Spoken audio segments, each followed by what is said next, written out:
Secular धर्मनिरपेक्षता.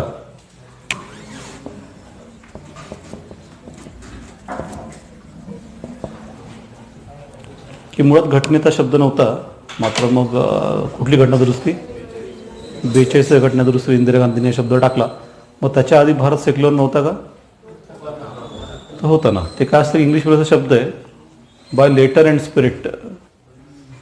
तर बऱ्याचशा जगात काय होतं की things happen by letter and not by spirit. मग घटनाकार खूप हुशार होते, त्यांनी बोललं की काय महत्त्वाचं आहे, स्पिरिट ना, नॉट इन लेटर.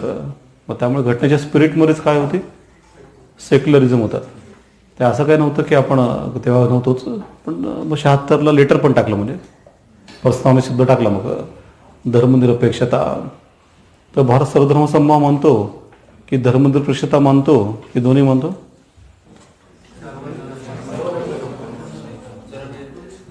सर्वधर्म समभावाचं पालन करतो भारत, का धर्मनिरपेक्षतेचं करतो, का दोन्ही करतो?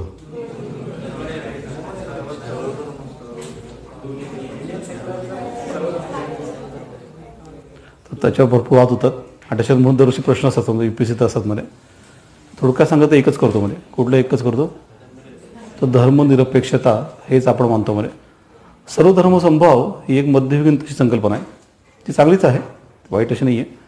जसं शिवाजी महाराज होते की शिवाजी महाराजांच्या सैन्यामध्ये मोठ्या प्रमाणावर मुस्लिम लोक होते. मग रायगडावर त्यांनी मशीद बांधली, आजही आहे रायगडावर.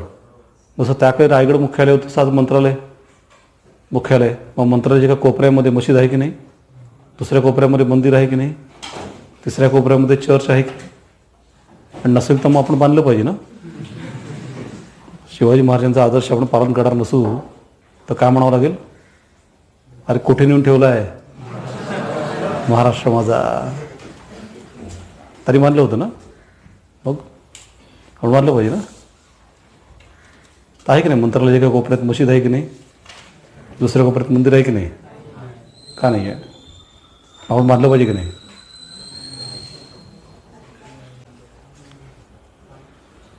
पण राजाला धर्म असतो की नसतो?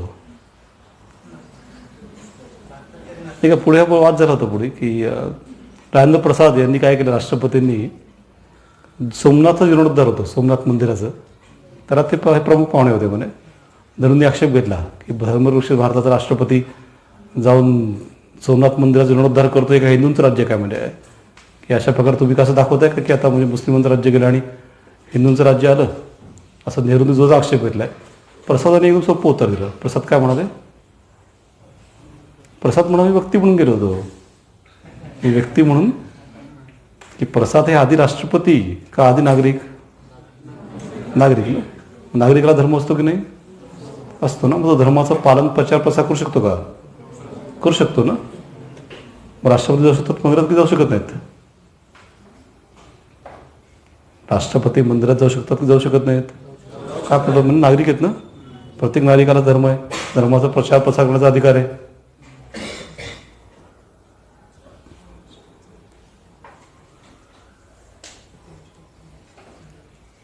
मग काय आपण सर्वधर्म समभाव करतो का धर्मवृक्षा करतो का एकच कौलन करतो, काय करतोय? तर बघा सोपं तसं एकच करतोय. काय इश्यू आहे की हे जी सर्वधर्म समभाव चांगली कल्पना आहे, पण एक थोडीशी मध्ययुगीन कल्पना आहे. शिवाजी महाराज काय पालन करायचे, सर्वधर्म समभाव. ती त्या काळातली ॲडव्हान्स कल्पना होती, ती त्या काळातली. आता आपण 400 वर्ष पुढे आलो, काळ बदलला आहे की नाही? बदलला आहे. मग कल्पनाही बदलतात की नाहीत, आणि पुढच्या ॲडव्हान्स कल्पना येतात की नाहीत? मग आता त्याच्याही पुढची कल्पना आली आहे, आणि ती कुठली? धर्मनिरपेक्षता. मध्ययुगातली ती सर्वधर्म समभाव हा यश कल्पना होती. आता त्याच्या पुढची कल्पना म्हणजे धर्मनिरपेक्षता, की राज्याला कुठलाही धर्म नाही आपल्या. मग राज्य अधार्मिक आहे का, राज्य धर्मविरोधी आहे का, राज्य पाखंडी आहे का, यातलं काहीही नाही. State is not concern. राज्याला धर्माशी देणं घेणं. नागरिकांना धर्म होऊ शकतो का, ते त्याचा प्रचार प्रसार करू शकतात का? धर्मांतर होऊ शकतं का? धर्मांतर विरोधी कायदा करता येऊ शकतो का? महाराष्ट्रात आहे नाही का, सगळ्या राज्यांमध्ये धर्मांतर विरोधी कायदे पास केलेत, कसं काय? हां, तर ते धर्मांतर विरोधी कायदे नाही आहेत. ते कायदे असे म्हणतात की कोणाचंही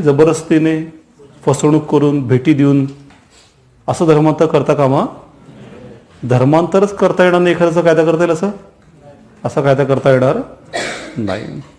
सगळा भारत मुस्लिम म्हणू शकतो का? तो हो ना. काय प्रॉब्लेम आहे? धर्माचा प्रचार प्रसार आणि पालन होतच की. म्हणजे सगळा भारत ख्रिश्चन म्हणू शकतो का? ज्यू म्हणू शकतो का? नास्तिक म्हणू शकतो का? तो हो. सगळ्यांना ओपन ग्राउंड देऊन ठेवलं आहे. सगळ्यांना ओपन ग्राउंड दिलं आहे. काय करा ते करा. फक्त कुठलाही खेळ हा नियमांनी खेळला तरच मजा असते म्हणजे. त्यामुळे नियमांनी खेळा की नियम तोडून खेळा? नियमांनी खेळा एवढंच फक्त म्हणणं आहे. बाकी काही इश्यू नाही आहे. त्यामुळे राज्याला कुठलाही धर्म नाही. व्यक्ती धर्म होऊ शकतो का? तो धर्माचं पालन करू शकतो का? ते बघितलं आपण. धार्मिक कर गोळा करता येतात का? धार्मिक कर गोळा करता येतात की नाही? कलम 27. धार्मिक कर गोळा करता येणार नाहीत. मध्ययुगात तेही गोळा केले जायचे धार्मिक कर. मुस्लिमांमध्ये जकात नावाचा कर असे धार्मिक करच होता. किंवा शिखांमध्ये दसमंत नावाची पद्धत होती. तर तसं गोळा करायचे नाहीत. परवानगी शक्तीची परवानगी नाही आहे. तर ते सगळं क्लिअर केले म्हणे. तर अशा प्रकारे सगळे अधिकार लिहून टाकले त्या भारतीय संविधानामध्ये. धार्मिक अधिकार कुठले आहेत? धार्मिक लोकांना संस्था स्थापन करता येतात का त्यांच्या?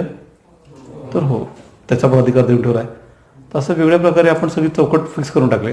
कुठले अधिकार आहेत हे स्पष्ट केल्यामुळे कुठले अधिकार नाही आहेत हे पण स्पष्ट करून टाकलं आहे.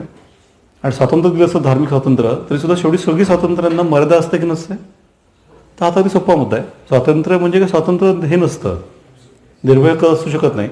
स्वातंत्र्य सोयीर असू शकत नाही. त्याला काही ना काही मर्यादा असते. ती मर्यादा काय असते? की रिजनेबल रिस्ट्रिक्शन म्हणतात त्याला. काय असते ती? की सगळ्या स्वातंत्र्यांना असलेली एक महत्त्वाची मर्यादा असते. ती कुठली? तुम्ही इतरांच्या स्वातंत्र्याला भंग करता कामा. You should not encourage upon other people's freedom to follow their own religion on own ideas. तुमचं स्वातंत्र्य पालन करा. जसं स्वातंत्र्य म्हटलं की समजा निर्भय कल्पना एकदम. तर मी माझी गाडी काढेल आणि रस्त्याने सुसाट चालत सुटेल. सिग्नल बिग्नल पाळणार नाही का? स्वतंत्र भारताचा स्वतंत्र नागरिक आहे. मला अडवायचा प्रश्न येत नाही. तर मी सिग्नलचं पालन केलं पाहिजे की नाही केलं पाहिजे? केलं पाहिजे ना. का केलं पाहिजे? जसा रस्त्यावरनं गाडी चालवायचा मला स्वातंत्र्य आहे तसं इतरांना पण त्यांची गाडी चालवायचं स्वातंत्र्य आहे ना. अशा त्या दोन स्वातंत्र्यांचा हे होतं तेव्हा मात्र काय पालन करणार आता? सिग्नल आलं ना. अशा प्रकारे स्वातंत्र्याला मर्यादा असतेच. म्हणजे ते धार्मिक स्वातंत्र्याला पण आहे की नाही?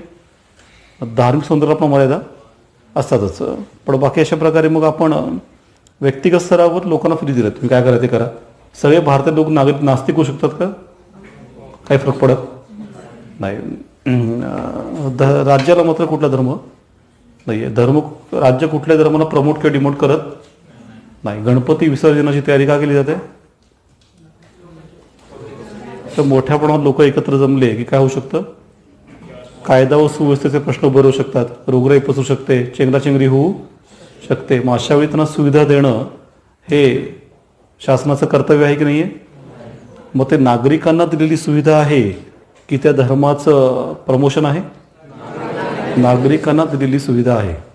त्याचा त्या धर्माचा काय संबंध नाही. बऱ्याच लोकांना वाटतं की बघा कुंभमेळ्याची तयारी म्हणजे काहीतरी प्रमोशन आहे. तर तसं काही इश्यू नाही आहे. तर जर लोकांनी उद्या गणेशाचं सादरीकरणच बंद केलं तर सरकार काय करणार? एवढं ॲड देणार का पेपरमध्ये? नाही आपली संस्कृती आहे. आम्ही UPSC MPSC मध्ये संस्कृती हा घटक टाकला आहे सिलेबसला. तोंड कशी पडू नका. गणेशोत्सव साजरा करा. सरकार म्हणणार की नाही असं? काही संबंध येत नाही. लोक जमले तर त्यांना सुविधा देणे सरकारचं कर्तव्य आहे. नाही जमले तर बाकी काय संबंध येत नाही. तशा प्रकारे राज्य शासन एकच आहे. धर्मनिरपेक्ष. पंढरपूरला महापूजा कसं काय होते? शासकीय महापूजा असते दरवर्षी. शासकीय महापूजा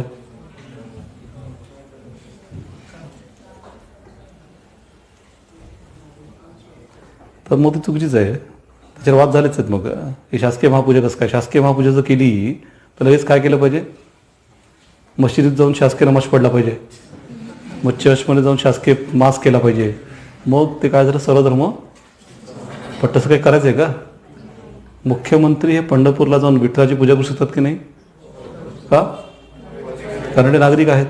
आणि नागरिकाला काय शकतो? मग त्याला पण अडवलेलं नाही आहे, तो प्रश्नच नाही. मग हे शासकीय महापूजाच का करतात?